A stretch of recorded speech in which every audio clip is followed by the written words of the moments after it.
Mais comment décririez-vous l'état actuel des relations bilatérales? Les relations se portent très bien et je peux dire que depuis 2 ans maintenant, les relations ont très bien commencé et nous sommes en train d'approfondir les volets défense-sécurité, mais aussi les volets éducation et plus tard les volets commercial et trucs. Donc nous avons échelonné les différents volets pour qu'on puisse échanger beaucoup, partager beaucoup d'expériences parce que nous avons beaucoup aussi à apprendre sur le volet éducation de la Russie, notamment dans les sciences. Notamment dans les sciences, mais dans quel domaine en particulier? Oui, il y a beaucoup de domaines dans les sciences, que ce soit les mathématiques, la physique, la chimie. Ce sont des domaines qui nous intéressent beaucoup, tant sur le développement de notre industrie militaire, mais aussi dans le développement commercial de notre pays, le développement économique de notre pays.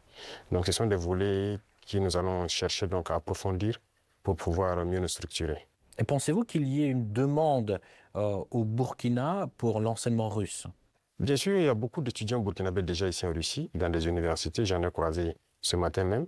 Et j'ai même demandé à ce qu'on augmente le nombre d'étudiants ici, que ce soit à travers des bourses russes ou le Burkina qui va donc payer des bourses pour que ces étudiants viennent. Mais l'objectif pour nous, c'est d'implanter des universités similaires au Burkina.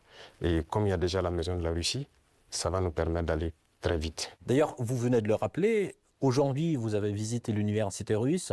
Comment s'est déroulée cette visite? Ça s'est très bien déroulé. J'ai eu des échanges fructueux avec le ministre de l'éducation de la Russie, avec les recteurs et les étudiants, et surtout les étudiants de l'AES qui étudient dans cette université.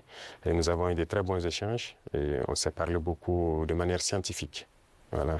Parlons un tout petit peu de l'économie. Le volume des échanges commerciaux a augmenté de 10 fois en un an. Mais de l'autre côté, ces chiffres-là ne sont pas à la hauteur du dialogue politique. Comment expliquez-vous ce paradoxe? Et surtout, comment booster ces liens dans le domaine du commerce, en fait? Comme je l'ai dit, c'est une nouvelle relation qui commence. Vous savez qu'avec la Russie, depuis les Pourquoi années... nouvelle, excusez-moi?